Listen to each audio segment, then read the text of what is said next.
l'art de cultiver la paix intérieure. 9 principes stoïciens pour transformer votre vie. Vous est-il déjà arrivé de vous sentir submergé par le chaos du monde moderne, cherchant désespérément un moment de tranquillité? Aujourd'hui, nous allons explorer ensemble 9 principes stoïciens puissants qui peuvent transformer radicalement votre existence et vous offrir cette paix intérieure que vous recherchez tant. Ces principes ne sont pas de simples théories philosophiques poussiéreuses, mais des outils pratiques et concrets que vous pouvez appliquer immédiatement dans votre vie quotidienne. Ils vous permettront non seulement de mieux gérer le stress et les difficultés, mais aussi de cultiver un sentiment profond de sérénité et d'équilibre, même au cœur des tempêtes les plus violentes. Je vais partager avec vous les leçons précieuses que les grands maîtres stoïciens comme Marc Aurèle, Sénèque et Épictète nous ont léguées, et comment ces enseignements millénaires restent incroyablement pertinents pour naviguer dans notre monde hyper connecté et souvent écrasant du 21e siècle. Restez jusqu'à la fin, car je vous révélerai également une stratégie puissante pour maintenir votre calme dans les situations les plus stressantes.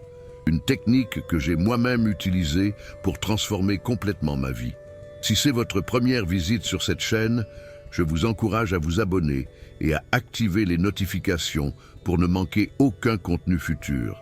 Rappelez-vous que vous êtes plus fort que vous ne le pensez, plus capable que vous ne l'imaginez, et que vous méritez une vie remplie de paix et de satisfaction.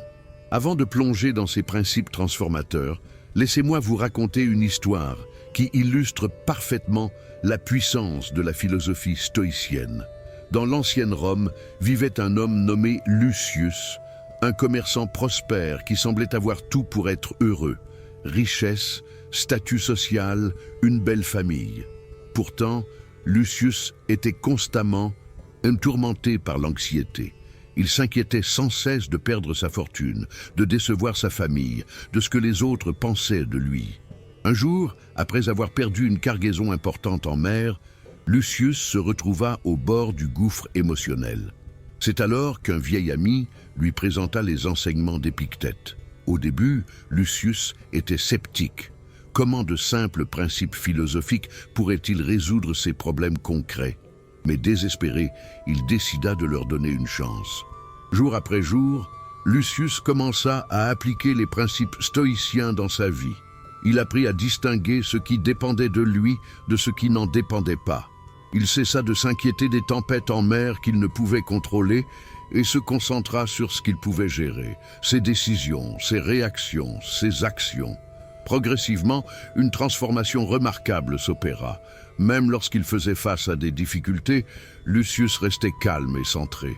Il avait découvert que la véritable richesse ne résidait pas dans ses possessions matérielles, mais dans sa capacité à maintenir sa paix intérieure, quelles que soient les circonstances extérieures. La morale de cette histoire, la paix intérieure n'est pas quelque chose que nous trouvons dans le monde extérieur, mais quelque chose que nous cultivons en nous-mêmes, principe par principe, jour après jour. Êtes-vous prêt à entreprendre ce voyage transformateur? Alors, commençons. Principe 1. Distinguez ce qui dépend de vous et ce qui n'en dépend pas. Voici peut-être le principe le plus fondamental et le plus libérateur de toute la philosophie stoïcienne. Épictète, ce sage qui fut autrefois esclave avant de devenir l'un des plus grands philosophes de son temps, nous l'a enseigné avec une clarté remarquable. Certaines choses sont sous notre contrôle, d'autres ne le sont pas. Mais que signifie réellement ce principe? Et pourquoi est-il si puissant? Pensez-y un instant. Combien d'énergie gaspillons-nous chaque jour à nous inquiéter? De choses que nous ne pouvons absolument pas contrôler. La météo qui gâche nos plans, les embouteillages qui nous mettent en retard, les opinions que les autres ont de nous, les décisions que prennent nos collègues ou nos proches, l'économie, la politique. La liste est interminable. Voici la vérité brutale mais libératrice. Vous ne pouvez contrôler aucune de ces choses, pas une seule. Et pourtant, nous passons tant de temps à ruminer à leur sujet, à nous en préoccuper, à laisser notre tranquillité d'esprit être détruite par elles.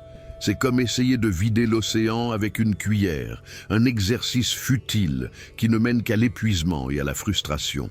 Alors, qu'est-ce qui est sous notre contrôle? Nos pensées, nos jugements, nos réactions, nos actions, nos intentions, nos valeurs, c'est tout. Et en même temps, c'est énorme. Car c'est précisément dans ce domaine limité mais crucial que réside notre véritable pouvoir, notre capacité à vivre une vie bonne et vertueuse, notre chemin vers la paix intérieure. Imaginez que vous êtes coincé dans un embouteillage monstre. Vous avez un rendez-vous important dans 30 minutes et vous n'avancez pas d'1 centimètre. Que faites-vous habituellement? Vous klaxonnez, vous pestez, vous sentez votre tension artérielle monter en flèche. Vous vous imaginez déjà les conséquences désastreuses de votre retard. Tout cela pourquoi l'embouteillage ne va pas se dissiper parce que vous êtes en colère. Votre anxiété ne fera pas avancer votre voiture plus vite. Mais voici l'approche stoïcienne. Vous reconnaissez que l'embouteillage est hors de votre contrôle. Vous ne pouvez pas le changer. Ce que vous pouvez contrôler, c'est votre réaction. Vous pouvez choisir de rester calme. Vous pouvez appeler la personne avec qui vous avez rendez-vous pour la prévenir de votre retard. Vous pouvez utiliser ce temps pour écouter un podcast intéressant, pour pratiquer des exercices de respiration, pour réfléchir tranquillement. Vous transformez ainsi une situation potentiellement stressante en une opportunité de pratiquer votre équanimité. Ce principe s'applique à tant de situations de notre vie quotidienne. Votre patron est de mauvaise humeur? Vous ne pouvez pas contrôler son état d'esprit, mais vous pouvez contrôler comment vous réagissez à son comportement. Quelqu'un a publié quelque chose de désagréable sur vous en ligne? Vous ne pouvez pas contrôler ce que les autres pensent ou disent, mais vous pouvez contrôler si vous laissez cela affecter votre estime de soi. La pratique quotidienne de ce principe commence par une simple question que vous devez vous poser face à toute situation stressante. Est-ce que cela dépend de moi? Si la réponse est non, lâchez prise. Redirigez cette énergie vers ce qui dépend effectivement de vous. Si la réponse est oui, alors agissez avec intention et vertu. Marc Aurèle, empereur de Rome et philosophe stoïcien, écrivait dans ses méditations « Tu as le pouvoir sur ton esprit, pas sur les événements extérieurs. Réalise cela et tu trouveras la force. » Ces mots, écrits il y a près de 2000 ans, résonnent avec une vérité intemporelle. La paix intérieure ne vient pas de la capacité à contrôler le monde autour de nous, ce qui est impossible, mais de la maîtrise de notre monde intérieur. Commencez dès aujourd'hui à pratiquer ce discernement. Chaque fois que vous sentez l'anxiété ou la frustration monter, faites une pause. Respirez profondément. Demandez-vous, qu'est-ce qui, dans cette situation, dépend réellement de moi? Puis, concentrez toute votre attention et votre énergie sur cet aspect et lâchez prise sur le reste. Vous serez étonné de voir à quel point cette simple pratique peut transformer votre expérience quotidienne. Principe 2. Pratiquez la préméditation des mots. Ce deuxième principe peut sembler contre-intuitif dans notre culture moderne obsédée par la pensée positive. Pourtant, la préméditation des mots, ou praemeditatio malorum en mentis latin, est l'un des exercices les plus puissants que nous ont légués les stoïciens. Il ne s'agit pas de pessimisme, mais de préparation mentale réaliste. L'idée est simple mais profonde. Imaginez régulièrement que les choses que vous chérissez pourraient vous être enlevées. Visualisez les difficultés potentielles auxquelles vous pourriez faire face. Non pas pour vous torturer, mais pour deux raisons essentielles. Premièrement, cela vous prépare psychologiquement aux coups durs de la vie, réduisant leur impact émotionnel s'ils se produisent réellement. Deuxièmement, et c'est peut-être encore plus important, cela vous aide à apprécier profondément ce que vous avez maintenant. Sénèque, le grand philosophe et dramaturge romain, pratiquait régulièrement cet exercice. Il écrivait « Celui qui a anticipé les coups du destin peut les supporter avec plus de calme. Les maux de la fortune pèsent particulièrement lourd sur ceux qui espèrent toujours le bonheur et la prospérité. » En d'autres termes, c'est précisément notre attachement à l'idée que les bonnes choses dureront toujours qui nous rend vulnérables à la souffrance. Comment pratiquer concrètement la préméditation des mots? Commencez votre journée en prenant quelques minutes pour imaginer calmement ce qui pourrait mal se passer. Pas dans un esprit de catastrophisme, mais avec une curiosité détachée. Qu'arriverait-il si vous perdiez votre emploi? Comment réagiriez-vous si un proche tombait malade? Que feriez-vous si vous perdiez vos économies? Que ressentiriez-vous si cette relation importante prenait fin? L'objectif n'est pas de vivre dans la peur, mais de réaliser deux choses essentielles. D'abord, que vous êtes plus résilient que vous ne le pensez. Même si ces situations difficiles se produisaient, vous trouveriez un moyen de les traverser, comme d'innombrables personnes avant vous l'ont fait. Ensuite, que tout ce que vous avez en ce moment, votre santé, vos relations, vos possessions, est temporaire et précieux. Cette prise de conscience transforme radicalement notre expérience quotidienne. J'ai personnellement commencé à pratiquer cet exercice il y a quelques années et l'impact a été remarquable. Chaque matin, après ma méditation, je prends quelques instants pour imaginer calmement la perte de quelque chose d'important pour moi. Parfois, c'est ma santé. D'autres fois, c'est une relation clé. Ou encore, ma capacité à travailler. Loin de me déprimer, cette pratique m'a rendu infiniment plus reconnaissant pour ce que j'ai. Quand je vois mes proches maintenant, je les vois avec des yeux neufs, conscients que notre temps ensemble n'est pas garanti. De plus, quand des difficultés réelles surviennent, et elles surviennent toujours, je me sens plus préparé. Il y a quelques mois, j'ai fait face à un revers professionnel significatif, mais parce que j'avais déjà visualisé cette possibilité, parce que je m'étais déjà demandé comment je réagirais, je n'ai pas été submergé. J'ai pu rester en calme, évaluer la situation objectivement et prendre les mesures nécessaires sans me laisser emporter par la panique ou le désespoir. Marc Aurèle pratiquait également cet exercice quotidiennement. Il se rappelait chaque matin que les personnes qu'il rencontrerait ce jour-là pourraient être difficiles, désagréables, ingrates. Pas pour cultiver la misanthropie, mais pour ne pas être déstabilisé par ses comportements quand ils se manifestaient. Il était préparé, et donc équanime. Un autre aspect puissant de cette pratique est qu'elle nous aide à distinguer entre ce qui est véritablement essentiel et ce qui est superficiel. Quand vous imaginez perdre tout ce que vous avez, que reste-t-il? Qu'est-ce qui compte vraiment? Cette clarté peut guider vos décisions et vos priorités d'une manière profonde. Alors, commencez dès aujourd'hui. Prenez quelques minutes chaque matin ou chaque soir pour pratiquer la préméditation des mots. Imaginez calmement les pertes potentielles, les difficultés et possibles. Puis, revenez au présent avec une gratitude renouvelée et une préparation mentale renforcée. Vous constaterez que cette pratique, loin d'assombrir votre vie, l'illumine en fait en vous aidant à voir la beauté et la valeur de ce que vous avez maintenant. Principe 3. Cultivez l'amor fati, l'amour du destin. Après avoir appris à distinguer ce qui dépend de nous et à nous préparer aux difficultés potentielles, nous arrivons à un principe encore plus radical et transformateur, l'amor. Et fati, littéralement l'amour du destin. Ce concept, particulièrement développé par Marc Aurèle et plus tard popularisé par Friedrich Nietzsche, représente peut-être le sommet de la sagesse stoïcienne. Qu'est-ce que l'amor fati exactement? Ce n'est pas simplement accepter ce qui nous arrive, ni même endurer stoïquement les coups du sort. C'est quelque chose de beaucoup plus puissant. C'est aimer activement tout ce qui se passe dans notre vie, y compris et surtout les difficultés, les échecs, les douleurs.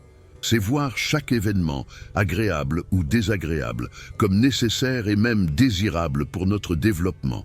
Je sais ce que vous pensez. Comment pourrais-je aimer la maladie, la perte, la trahison, l'échec? N'est-ce pas du masochisme? Pas du tout. L'amor fati n'est pas une négation de la souffrance ou une glorification de la douleur. C'est une reconnaissance profonde que tout ce qui nous arrive, absolument tout, peut servir notre croissance si nous choisissons de le voir. Ainsi, Marc Aurèle écrivait dans ses méditations « Ne dis jamais de quoi que ce soit, je l'ai perdu, mais plutôt « je l'ai rendu ». Ton enfant est mort, il a été rendu. Ta femme est morte, elle a été rendue. Ces mots peuvent sembler durs, presque cruels, mais ils expriment une vérité profonde. Nous ne possédons rien de manière permanente. Tout ce que nous avons nous est prêté pour un temps et sera inévitablement rendu. Quand nous comprenons cela viscéralement, pas juste intellectuellement, notre relation à la perte se transforme radicalement. La mort fati nous invite à embrasser la totalité de notre expérience. Vous avez échoué à un examen important? Au lieu de vous lamenter et de ruminer, demandez-vous « Qu'est-ce que cet échec m'enseigne? Comment puis-je grandir à partir de cette expérience?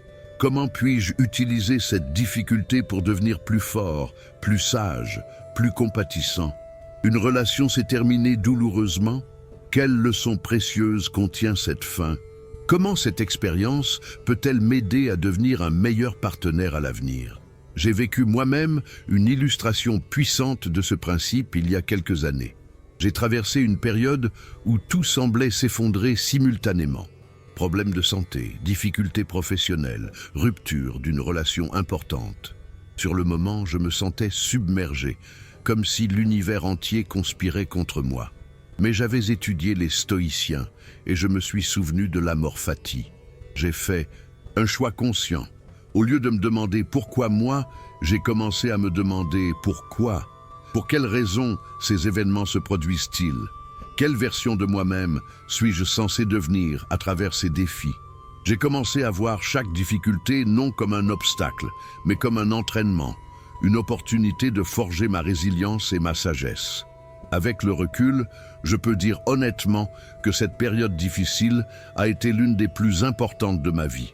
Elle m'a forcé à réévaluer mes priorités, à abandonner ce qui ne me servait pas, à développer une profondeur de caractère que je n'aurais jamais acquise dans le confort. Je ne souhaiterais ces difficultés à personne, mais je ne changerai rien à ce que j'ai vécu, car elles m'ont façonné de manière irremplaçable. C'est cela la mort fati. Ce n'est pas prétendre que tout est parfait, c'est reconnaître que tout est nécessaire, que chaque joie et chaque peine, chaque victoire et chaque défaite, chaque gain et chaque perte fait partie intégrante du tissu de notre vie, et que ce tissu, dans son ensemble, est exactement ce dont nous avons besoin pour devenir qui nous sommes destinés à être. Nietzsche, qui admirait profondément les stoïciens, exprimait ce principe magnifiquement.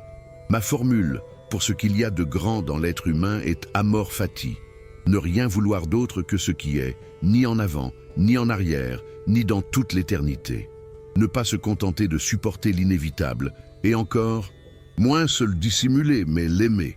Comment cultiver l'amor fati dans votre vie quotidienne? Commencez par ce simple exercice. Chaque soir, avant de vous coucher, revoyez votre journée. Identifiez une chose difficile ou désagréable qui s'est produite. Puis demandez-vous sincèrement comment cette expérience peut-elle me servir? Quelle leçon contient-elle? Comment puis-je grandir grâce à elle? Écrivez vos réflexions. Au début, cet exercice peut sembler forcé, artificiel. Mais avec la pratique, quelque chose de remarquable se produit.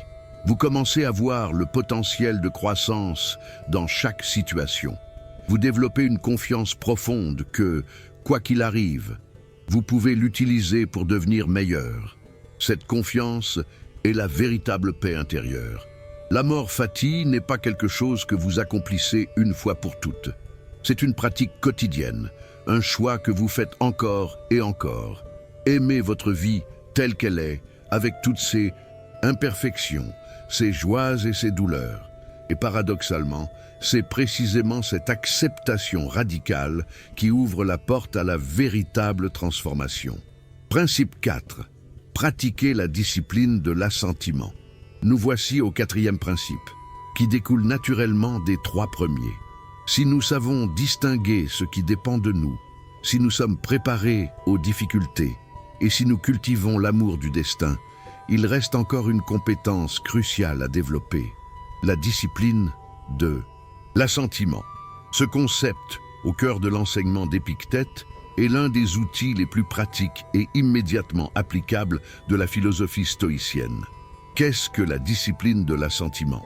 C'est la reconnaissance que nous avons toujours, absolument toujours, le pouvoir de choisir comment nous répondons aux impressions que nous recevons. Chaque événement, chaque parole, chaque situation ne porte pas de signification inhérente. C'est nous qui lui donnons un sens à travers notre jugement. Et nous pouvons choisir quel jugement porter. Voici comment cela fonctionne. Quelque chose se produit dans votre environnement. Votre patron critique votre travail. Vous recevez une facture imprévue. Quelqu'un vous coupe la route sur l'autoroute. Immédiatement, automatiquement, votre esprit génère une impression, une première réaction. C'est terrible, c'est injuste, cette personne est un idiot. Et la plupart du temps, nous donnons notre assentiment à ces impressions, sans même y réfléchir. Nous les acceptons comme vraies et réagissons en conséquence, souvent de manière excessive et nuisible. La discipline de l'assentiment consiste à créer un espace entre l'impression initiale et notre réponse. C'est reconnaître que cette première réaction n'est qu'une suggestion de notre esprit, pas une vérité objective, et que nous pouvons choisir de lui donner ou non notre assentiment. Nous pouvons examiner l'impression, la questionner et décider consciemment si elle mérite notre accord ou si nous préférons la rejeter ou la modifier. Épictète enseignait à ses étudiants, ce ne sont pas les événements qui troublent les hommes, mais l'opinion qu'ils ont de ces événements. Autrement dit, ce n'est pas la critique de votre patron qui vous blesse, c'est votre jugement que cette critique est injuste ou humiliante. Ce n'est pas la facture imprévue qui vous stresse, c'est votre jugement que c'est une catastrophe. Une fois que vous comprenez cela vraiment, vous réalisez que vous avez infiniment plus de pouvoir que vous ne le pensiez. Permettez-moi de partager un exemple personnel. Il y a quelque temps, j'ai publié un projet sur lequel j'avais travaillé pendant des mois. J'étais fier du résultat et j'attendais avec impatience les réactions. Puis j'ai reçu un commentaire particulièrement négatif et blessant. Ma première impression fut immédiate et viscérale. Cette personne est méchante, mon travail est nul, j'ai échoué. Avant de pratiquer la philosophie stoïcienne, j'aurais simplement accepté ces jugements et j'aurais passé des jours à ruminer, déprimé et découragé. Mais cette fois, j'ai fait une pause. J'ai reconnu ces pensées comme des impressions initiales, pas des vérités. J'ai commencé à les examiner. Est-ce vraiment vrai que mon travail est nul parce qu'une personne n'a pas aimé? Est-ce que cette personne est nécessairement méchante ou a-t-elle simplement une perspective différente? Ai-je vraiment échoué si ce projet a aidé d'autres personnes? En examinant ces impressions, j'ai pu choisir des jugements plus raisonnables et utiles. Cette personne a eu une réaction négative, ce qui est son droit. Mon travail a des forces et des faiblesses, comme tout travail humain. Je peux apprendre de cette critique constructive et ignorer le reste. Mon succès ne se mesure pas à l'unanimité des opinions. Voyez-vous la différence? Même événement, réaction complètement différente, selon les jugements auxquels je choisis de donner mon assentiment. La pratique de cette discipline commence par la conscience. Vous devez d'abord remarquer vos impressions initiales, ces réactions automatiques de votre esprit. C'est plus difficile qu'il n'y paraît, car elles sont si rapides et si habituelles que nous ne les remarquons souvent même pas. Elles semblent simplement être la réalité, plutôt que nos interprétations de la réalité. Voici un exercice pour développer cette conscience. Pendant une semaine, portez une attention particulière à vos réactions émotionnelles. Chaque fois que vous ressentez une émotion forte, positive ou négative, faites une pause. Demandez-vous, quelle impression est-ce que je viens de recevoir? Quel jugement ai-je porté sur cette situation? Écrivez-le si possible. Puis demandez-vous, ce jugement est-il nécessairement vrai? Y a-t-il d'autres interprétations possibles de cette situation? Au début, vous ferez cet exercice après coup, en réfléchissant à des situations passées. C'est parfait. Avec la pratique, vous développerez la capacité de créer cet espace de réflexion de plus en plus rapidement, jusqu'à ce que vous puissiez le faire en temps réel, même dans des situations stressantes. Marc Aurèle pratiquait constamment cette discipline. Dans ses méditations, il s'exerçait à reformuler les situations de manière plus objective et moins émotionnelle. Par exemple, au lieu de voir un bain chaud comme un plaisir luxueux, il le décrivait comme un peu d'eau et d'huile. Au lieu de voir le vin fin comme une indulgence merveilleuse, il le voyait comme du jus de raisin fermenté. Ce n'était pas du cynisme, mais un exercice pour voir les choses telles qu'elles sont vraiment, sans les jugements excessifs que nous y attachons. Vous pouvez faire la même chose. Quelqu'un vous insulte, au lieu de juger « cette personne me déteste, je suis blessé », vous pourriez reformuler « cette personne a prononcé certains mots en réponse à ses propres pensées et émotions ». Vous voyez comment cela dépersonnalise l'événement et réduit son pouvoir de vous blesser. La discipline de l'assentiment ne signifie pas que vous devenez froid ou détaché. Elle signifie simplement que vous reprenez le contrôle de vos réactions. Vous pouvez toujours ressentir de la tristesse, de la joie, de la colère, mais ces émotions deviennent des choix conscients plutôt que des réactions automatiques. Vous développez ce qu'Épictète appelait la liberté intérieure, la capacité à maintenir votre équanimité, quelles que soient les circonstances extérieures. Commencez dès aujourd'hui à pratiquer cette discipline.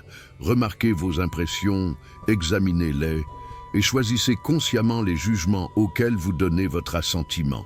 C'est un travail qui dure toute une vie, mais chaque petit progrès vous rapproche de cette paix intérieure que les stoïciens promettent. Principe 5. Vivez selon la nature et la raison. Nous arrivons maintenant au 5e principe, qui pourrait être considéré comme le fondement éthique de toute la philosophie stoïcienne, vivre selon la nature et la raison. Les stoïciens croyaient que l'univers est gouverné par une raison divine, qu'ils appelaient le logos, et que les êtres humains, en tant que créatures rationnelles, trouvent leur plus grand épanouissement en alignant leur vie sur cette raison universelle. Mais qu'est-ce que cela signifie concrètement pour nous aujourd'hui, dans notre monde moderne séculier? Est-ce que cela implique de devenir ermite dans les bois, de renoncer à la technologie, de vivre simplement? Pas du tout. Vivre selon la nature, dans le sens stoïcien, signifie reconnaître et honorer votre nature essentielle en tant qu'être humain rationnel et social et agir en harmonie avec cette nature. Quelle est cette nature humaine, essentielle selon les stoïciens?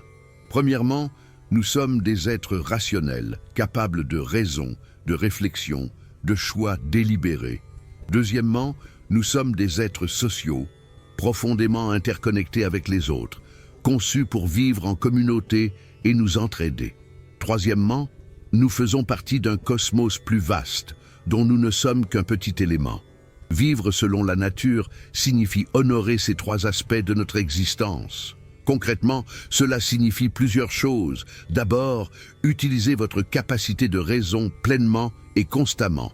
Ne pas agir impulsivement sur la base de désirs ou d'émotions passagers, mais réfléchir, délibérer, choisir consciemment vos actions en fonction de principes et de valeurs claires.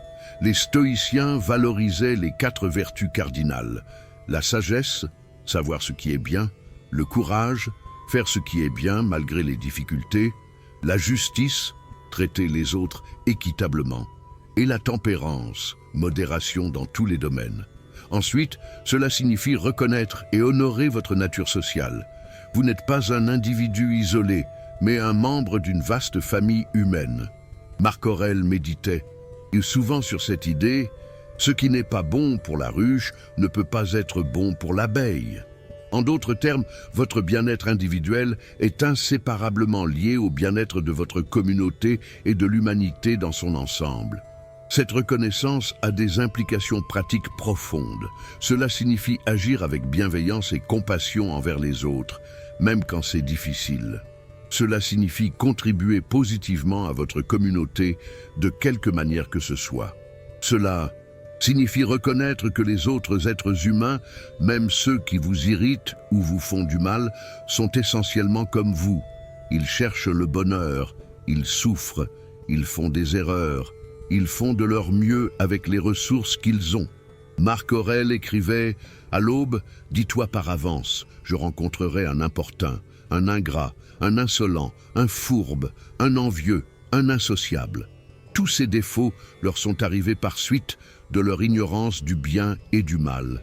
Pour moi qui ai reconnu que la nature du bien est le beau et que celle du mal est le laid, que la nature du coupable lui-même est celle d'un parent, non par le sang ou la semence, mais par l'intelligence et la parcelle divine, je ne puis être lésé par aucun d'eux. Voyez-vous la profondeur de cette perspective ? Marc Aurèle se rappelait chaque matin qu'il rencontrerait des personnes difficiles, mais il refusait de les voir comme des ennemis. Il les voyait comme des parents égarés, agissant par ignorance, méritant la patience et la compassion plutôt que la colère. Pouvez-vous imaginer comment votre vie changerait si vous adoptiez cette attitude envers les personnes difficiles dans votre vie? Enfin, vivre selon la nature signifie reconnaître votre place dans le cosmos plus large. Vous n'êtes pas le centre de l'univers, vous êtes une petite partie d'un tout immense et magnifique. Cette reconnaissance, loin d'être déprimante, est en fait profondément libératrice. Elle met vos problèmes en perspective. Elle vous aide à lâcher prise sur l'ego et l'arrogance. Elle vous connecte à quelque chose de plus grand que vous-même. J'ai expérimenté personnellement la puissance de cette perspective lors d'une randonnée en montagne.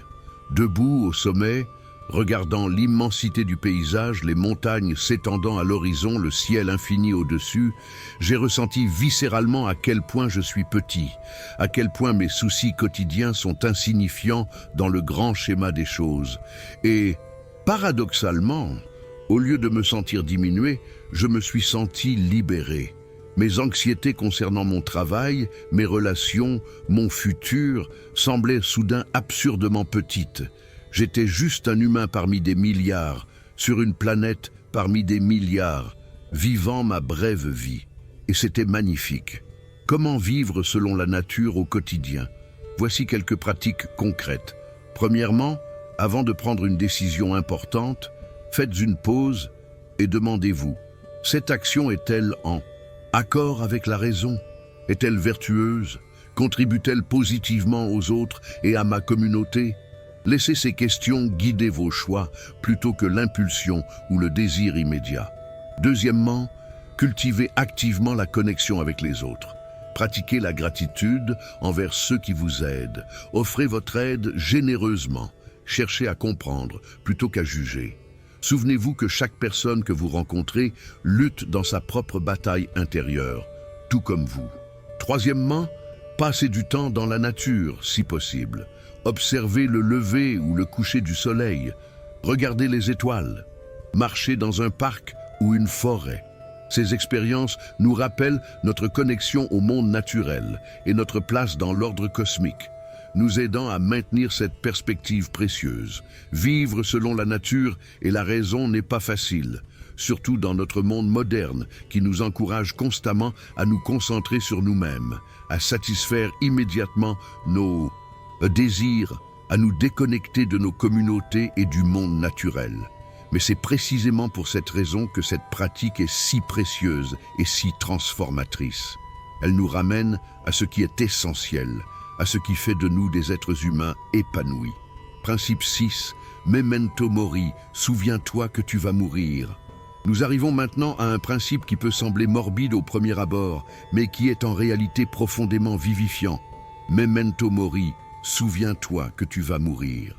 Les stoïciens méditaient régulièrement sur leur mortalité, non pas pour cultiver le désespoir ou la peur, mais pour clarifier leurs priorités et vivre plus pleinement chaque jour qui leur est donné. La mort est peut-être le sujet le plus tabou de notre société moderne. Nous faisons tout pour l'éviter, la nier, la cacher. Nous utilisons des euphémismes. Les gens s'en vont, passent de l'autre côté, nous quittent. Nous cachons nos mourants dans des hôpitaux et nos morts dans des salons funéraires.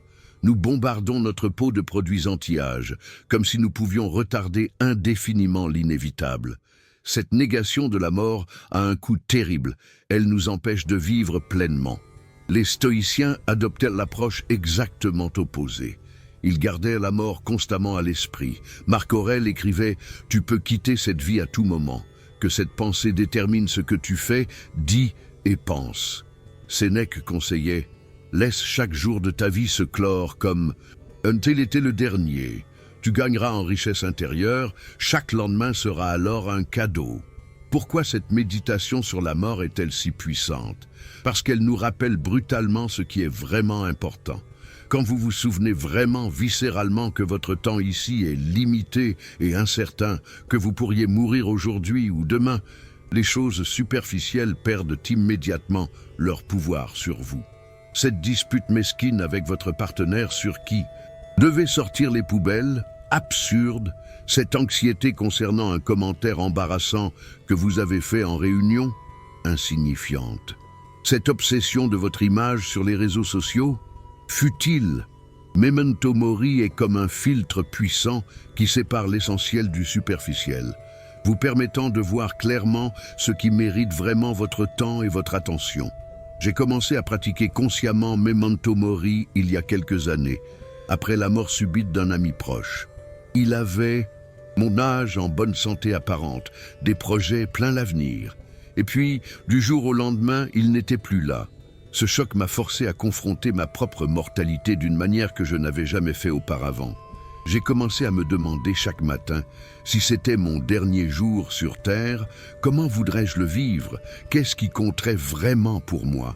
Ces questions ont transformé radicalement mes priorités. J'ai cessé de remettre à plus tard les choses importantes. Dire « je t'aime » aux personnes qui comptent. Poursuivre des projets qui ont du sens pour moi, passer du temps dans la nature, créer des souvenirs avec ma famille et mes amis. J'ai aussi arrêté de gaspiller mon temps précieux sur des choses qui ne m'apportaient rien. Défiler sans fin sur les réseaux sociaux, regarder des émissions que je ne trouvais même pas divertissantes, entretenir des relations toxiques par obligation. Chaque « non » que je disais à ce qui ne servait pas ma vie ouvrait de l'espace pour un oui à ce qui comptait vraiment.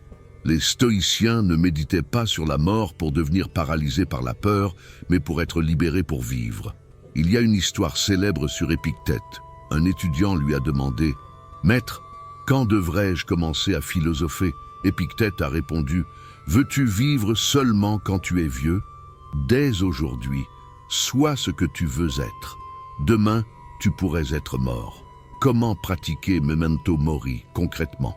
Voici plusieurs exercices que vous pouvez essayer. Premièrement, chaque matin en vous réveillant, avant même de sortir du lit, rappelez-vous, je vais mourir un jour, peut-être aujourd'hui. Comment est-ce que je veux vivre cette journée qui m'est donnée? Laissez cette question guider vos choix tout au long de la journée. Deuxièmement, imaginez régulièrement votre propre mort. Je sais que cela peut sembler macabre, mais c'est extraordinairement clarificateur. Imaginez que vous êtes sur votre lit de mort, regardant en arrière sur votre vie. Quels sont les regrets que vous pourriez avoir? Qu'auriez-vous souhaité faire différemment? Qu'auriez-vous voulu faire plus? Qu'auriez-vous voulu faire moins? Puis, revenez au présent et agissez en conséquence. Vivez aujourd'hui de manière à minimiser ces regrets futurs. Troisièmement, rappelez-vous régulièrement que les personnes que vous aimez vont mourir aussi. Non pas pour vous tourmenter, mais pour vous inciter à les apprécier maintenant, à leur dire que vous les aimez maintenant, à passer du temps de qualité avec eux maintenant. Ne remettez pas à demain ce qui compte aujourd'hui. Demain n'est pas garanti. Il existe une pratique bouddhiste similaire appelée Maranasati, la méditation sur la mort. Un moine bouddhiste a partagé cette réflexion puissante. Si vous méditiez vraiment sur votre mort chaque jour, il vous serait impossible de vous mettre en colère ou d'en vouloir à quelqu'un.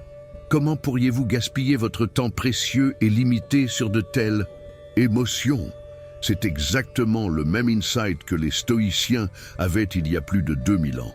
Memento Mori ne concerne pas la mort, il concerne la vie.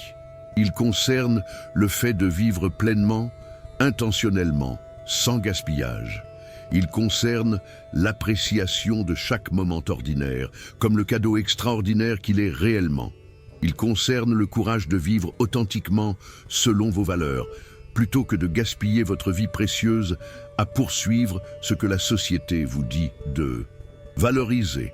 Les stoïciens avaient même des objets physiques pour leur rappeler leur mortalité. Certains portaient des anneaux gravés de crâne. D'autres gardaient des peintures ou des sculptures représentant la mort dans leur maison. Vous pourriez créer votre propre rappel. Une note sur votre miroir, un fond d'écran sur votre téléphone, un objet symbolique sur votre bureau. Quelque chose qui vous interpelle régulièrement avec la question « Vis-tu vraiment ?» Commencez dès aujourd'hui à pratiquer Memento Mori. Vous constaterez que, paradoxalement, penser régulièrement à la mort vous rend plus vivant.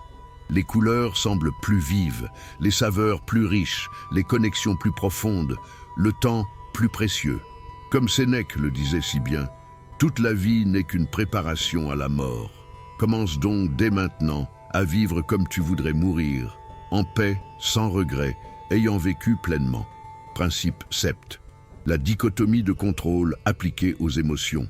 Après avoir exploré comment la conscience de notre mortalité peut clarifier nos priorités, nous devons maintenant aborder un domaine particulièrement crucial et souvent mal compris, nos émotions. Le septième principe applique la dichotomie de contrôle que nous avons vue au début spécifiquement au domaine émotionnel, car c'est là que la plupart d'entre nous perdons notre paix intérieure. Voici une vérité inconfortable que les stoïciens ont comprise il y a longtemps. Vous ne pouvez pas contrôler directement vos émotions, mais vous pouvez contrôler comment vous y répondez.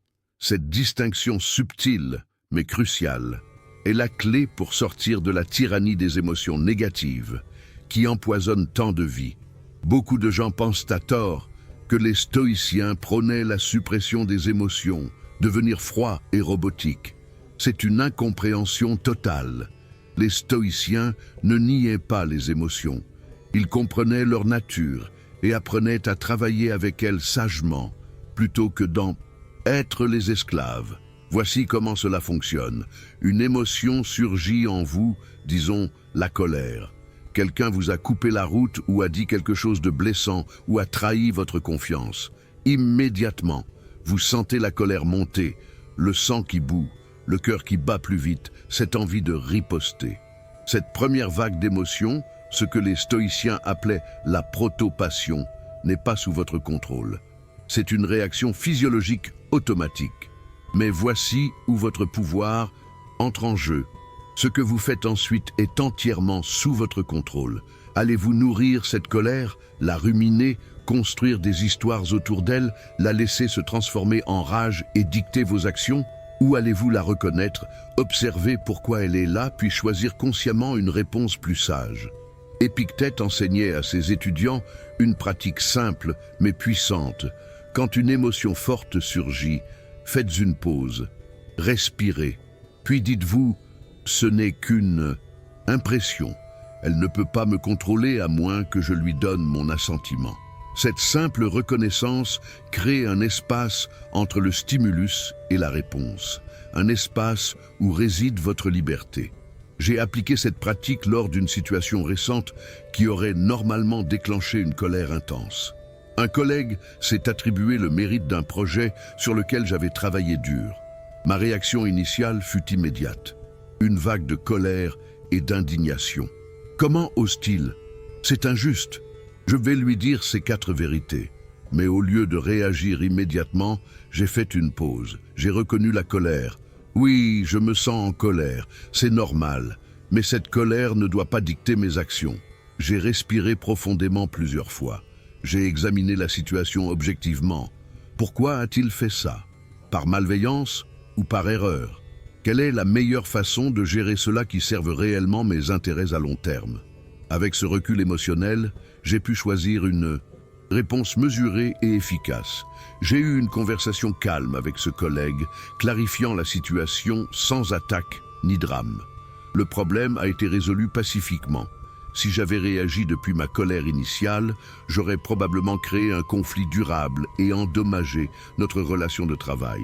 La pause stoïcienne m'a sauvé de ces conséquences. Marc Aurèle donnait ce conseil magnifique. Enlève l'opinion, l'offense est enlevée. Enlève l'offense, la colère disparaît. Qu'est-ce que cela signifie? que nous ne sommes pas en colère à cause de ce qui nous arrive, mais à cause de notre opinion sur ce qui nous arrive. Changez l'opinion et l'émotion change. Quelqu'un vous insulte, vous pourriez avoir l'opinion « Cette insulte prouve que je suis sans valeur ». Cette opinion génère de la honte et de la tristesse. Ou vous pourriez avoir l'opinion « Cette insulte révèle l'état d'esprit troublé de cette personne, pas ma valeur ». Cette opinion génère de la compassion ou de l'indifférence. Même événement, émotions radicalement différentes selon l'opinion que vous choisissez. Cela ne signifie pas que vous ne ressentirez jamais d'émotions négatives. Bien sûr que si, vous êtes humain. Mais cela signifie que ces émotions ne doivent plus vous contrôler. Elles deviennent des signaux informatifs plutôt que des tyrans dictateurs. La tristesse surgit. Observez-la avec curiosité. Pourquoi suis-je triste? Qu'est-ce que cette émotion essaie de me dire? Est-ce que je me raconte une histoire qui n'est pas tout à fait vraie? L'anxiété vous envahit? Questionnez-la. Qu'est-ce que je crains exactement?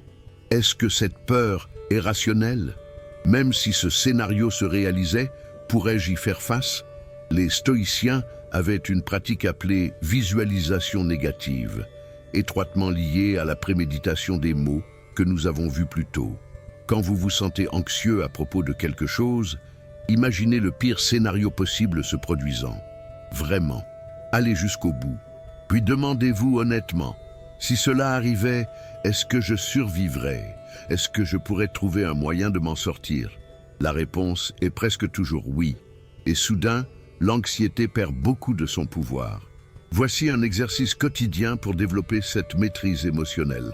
À la fin de chaque journée, revoyez les moments où vous avez ressenti des émotions fortes. Pour chacun, écrivez 1. Quel événement a déclenché l'émotion? 2. Quelle émotion avez-vous ressenti? 3. Quelle opinion ou croyance a généré cette émotion? 4. Cette opinion était-elle absolument vraie ou y a-t-il d'autres façons de voir la situation? 5. Comment pourriez-vous répondre différemment la prochaine fois? Ce processus de réflexion, fait régulièrement, entraîne votre esprit à créer automatiquement cet espace entre le stimulus et la réponse. Avec le temps, vous vous surprendrez à rester calme dans des situations qui vous auraient auparavant fait exploser. Les stoïciens appelaient cet état d'équanimité apatheia, qui ne signifie pas apathie au sens moderne, indifférence totale, mais plutôt liberté par rapport aux passions perturbatrices. C'est un état de paix intérieure profonde d'où vous pouvez observer les vagues d'émotions aller et venir sans être emporté par elles. C'est possible pour vous aussi, avec de la pratique et de la patience. Principe 8. La pratique de la gratitude comme antidote. Nous arrivons maintenant au 8e principe, qui offre un contrepoids magnifique au principe précédent. Si nous avons parlé de préparer aux mots, de méditer sur la mort, de maîtriser nos émotions négatives, il est temps maintenant d'explorer un outil puissamment positif, la gratitude. Pour les stoïciens, la gratitude n'était pas juste un sentiment agréable, mais une pratique disciplinée essentielle à une vie bonne. Sénèque écrivait « C'est preuve d'un esprit malheureux d'être toujours désireux de plus. Rappelle-toi tout ce que tu as déjà reçu et sois reconnaissant. » Dans notre culture de consommation moderne, où nous sommes constamment bombardés de messages nous disant ce qui nous manque, ce que nous devrions désirer, cette sagesse est plus pertinente que jamais. Le paradoxe de notre époque est frappant. Nous vivons dans l'abondance matérielle que nos ancêtres n'auraient même pas pu imaginer.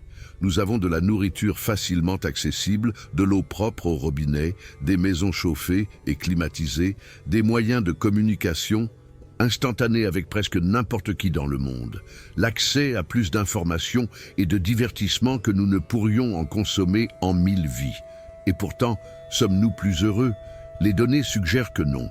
Les taux de dépression et d'anxiété sont à des niveaux records. Pourquoi?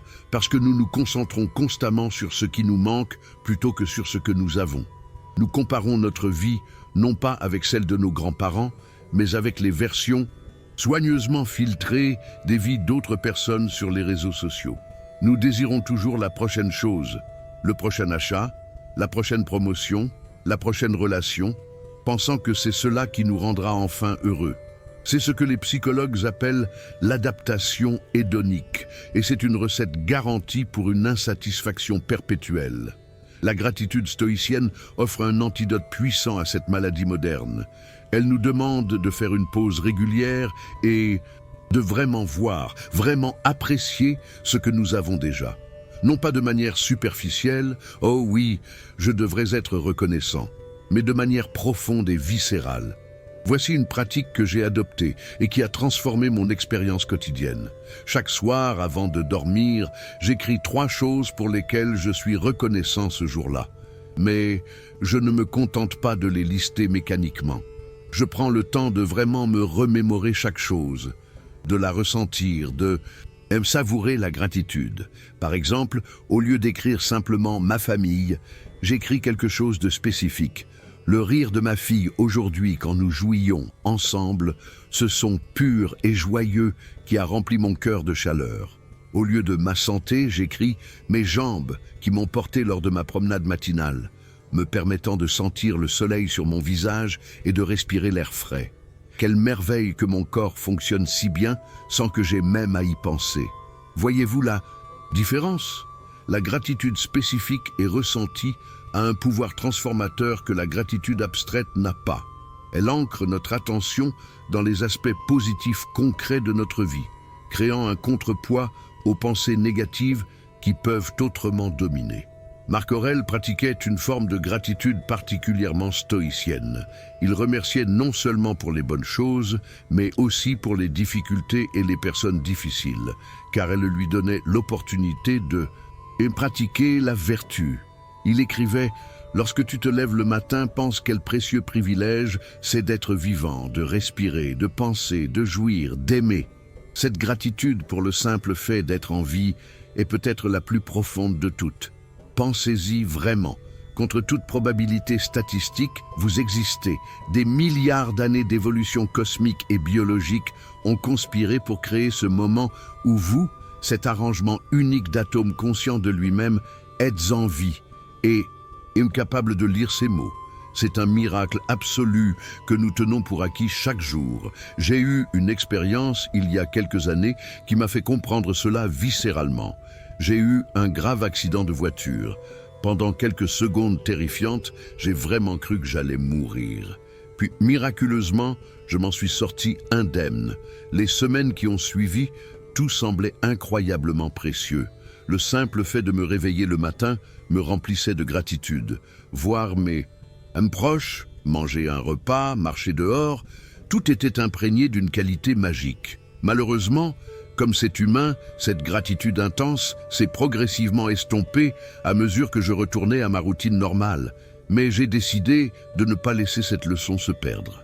J'ai commencé à pratiquer intentionnellement ce que j'appelle la gratitude, comme si c'était la première ou la dernière fois. Quand je vois mes proches, je me demande, et si c'était la dernière fois que je les voyais? Soudain, ce moment ordinaire devient extraordinaire. Je suis pleinement présent, pleinement reconnaissant. Les stoïciens avaient un exercice similaire. Imaginez temporairement que vous avez perdu quelque chose ou quelqu'un de précieux, puis le retrouvez. Sénèque suggérait d'embrasser vos enfants chaque jour comme si vous pouviez les perdre demain. Car c'est vrai, vous le pourriez. Cette pensée, loin d'être morbide, nous aide à les apprécier intensément maintenant. Voici une autre. Pratique de gratitude puissante. La soustraction mentale. Au lieu de penser à ce que vous aimeriez ajouter à votre vie, imaginez ce qui serait soustrait si certaines choses que vous avez actuellement disparaissaient soudainement.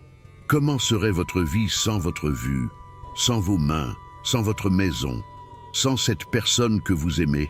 Ce simple exercice génère instant